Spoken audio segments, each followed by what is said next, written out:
بسم اللہ الرحمن الرحیم۔ السلام علیکم ورحمۃ اللہ وبرکاتہ۔ ایک حدیث کا مفہوم ہے، اللہ رب العزت فرماتا ہے تکبر، کبریائی، بڑائی یہ اللہ کی چادر ہے، یعنی یہ صرف اللہ کا حق ہے۔ مطلب یہ ہے کہ اگر کوئی اپنی بڑائی کر رہا ہے، کبریائی کر رہا ہے تو اللہ کی چادر پر ہاتھ ڈال رہا ہے۔ متکبرین کے تعلق سے حدیث میں آتا ہے کہ پچھلے زمانے میں ایک شخص تھا جس نے بہت اچھے بال بنائے ہوئے تھے اور اس کو اللہ رب العزت نے بہت ہی خوبصورت بنایا ہوا تھا، بہت اچھے بال بھی دیے ہوئے تھے، بہت خوبصورتی دی ہوئی تھی، اس کو رزق بھی دیا ہوا تھا۔ تو وہ بہت خوبصورت لباس پہنے، بہت اچھے سے سجے سمرے، اترا کے چل رہا تھا، اکڑ کر چل رہا تھا، تو اللہ رب العزت نے اس کو زمین میں دھنسا دیا۔ ایک روایت میں ہے کہ قیامت تک زمین میں وہ ایسے ہی دھنستا رہے گا۔ اسی طرح ایک حدیث میں آتا ہے کہ قیامت کے دن متکبرین کو چیونٹیاں بنا دیا جائے گا اور وہ ہمیشہ جہنم میں رہیں گے۔ آج ہم بہت ساری ایسی باتیں کر جاتے ہیں، بہت سارے ایسے عمل کرتے ہیں، ہمیں علم ہی نہیں ہوتا کہ کون سا عمل، کون سی بات اللہ رب العزت کو سخت ناراض کر دے گی۔ کب ہم زبان سے کوئی متکبرانہ جملہ بول دیں اور وہ وقت قبولیت کا ہو۔ ایسا ہی ایک واقعہ عرب میں پیش آیا جو آج سے تقریباً 10 یا 12 سال پہلے کا یہ واقعہ ہے۔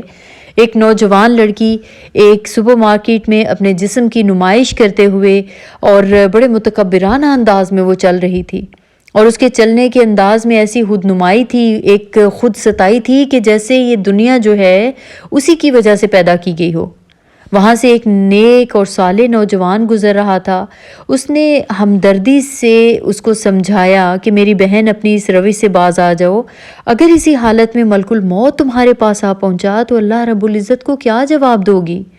اس کے جواب میں وہ مغرور لڑکی کہنے لگی کہ اگر تم میں جرت ہے تو ابھی اپنا موبائل نکالو اور اپنے رب سے کال ملاؤ کہ وہ ملک الموت کو بھیج دے۔ استغفر اللہ۔ وہ نوجوان جو ہے وہ کہتا ہے کہ اس نے ایسی ہولناک بات کہی تھی کہ مجھے ڈر ہوا کہ کہیں اس بازار کو ہی نہ ہم پر الٹا دیا جائے۔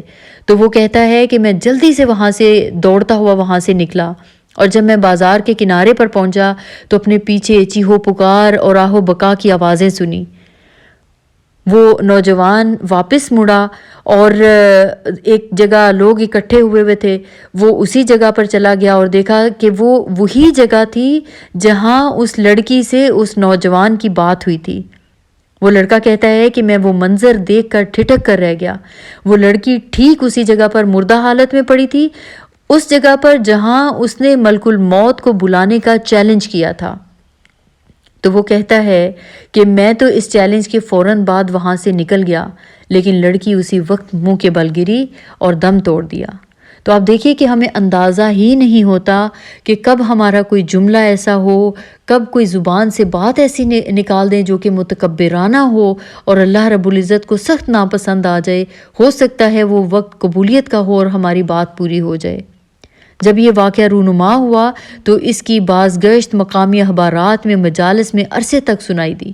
بعض اوقات انسان تکبر کے باعث جوانی کے نشے میں یا کہہ لیجئے دولت اور اقتدار کے گھمنڈ میں بہت ساری غلط باتیں منہ سے نکال دیتا ہے، اور اس کو پتہ نہیں ہوتا کہ عین ممکن ہے وہ قبولیت کا وقت ہو اور اللہ رب العزت کو ناراض کر دینے والا جملہ ہو۔ اس لیے ہمیشہ عاجزی اور انکساری کے ساتھ زندگی گزارنی چاہیے اور متکبرانہ جملوں اور رویوں سے بچتے رہنا چاہیے۔